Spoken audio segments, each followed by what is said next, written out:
खर्च केले? काय केलं तुम्ही? आणि आमचं सोडून आलं बँकेत घेऊन पैसे खर्च केले. कोण आहे? आणि हे बँकेत लोकं म्हणतात तुम्ही मुंबईला आले. काही सोडून बाजूला घ्या. आम्ही काय केलं?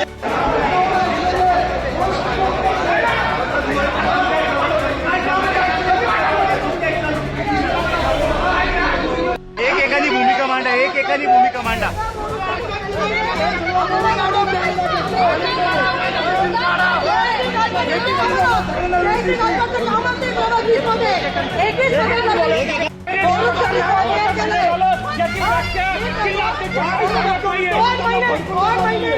प्रचार करा माझ्याकडे चिन्ह पण सगळ्या घराघरामध्ये पोहोचून घेतलं.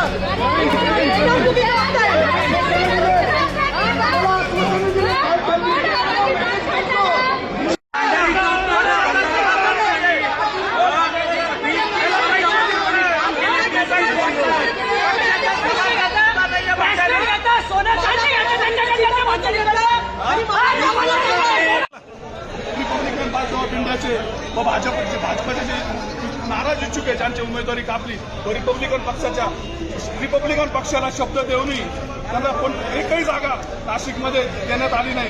रिपब्लिकन पक्षाने विधानसभेत लोकसभेत प्रामाणिक काम केलं होतं व त्या भाजपच्या मित्र पक्षाचे उमेदवार निवडून आणण्यात त्या रिपब्लिकन पक्षाचा खारीचा वाटा होता. पण आता रिपब्लिकन पक्षाचे कार्यकर्त्यांनी जाब विचारण्यासाठी भाजपा कार्यालयात आलं असताना त्यांनी आमच्याकडून चुकी झाली, 13 वर्ष आम्ही तुम्हाला उपेक्षित ठेवलं हे कबूल केलं आहे व दोन स्वीकृत देण्याचा शब्द त्यांचे शहर अध्यक्ष सुनीलजी केदार यांनी आम्हाला दिलाय. जर सुनील केदार यांनी आता दिलेला शब्द पाळला नाही तर भविष्यात त्याचे वाईट परिणाम भाजपाला भोगावे लागतील. जय भीम, जय बुद्ध, जय महाराष्ट्र. भारतीय जनता पार्टीचा निष्ठावंत कार्यकर्त्यांना या ठिकाणी जाणीवपूर्वक डावलण्याचा प्रयत्न जो केलेला आहे. तिकीटं वाटणारे कोण, तिकीटं एबी फॉर्म देणारे कोण. माझ्या 30 वर्षाच्या आयुष्यामध्ये भारतीय जनता पार्टीच्या कार्यालयातून तिकीटं एबी फॉर्म दिले गेले. आताची परिस्थिती अशी आहे की तिकीटं दिले कोणी, एबी फॉर्म दिले कोणी, ते एबी फॉर्म वाटलेले सुद्धा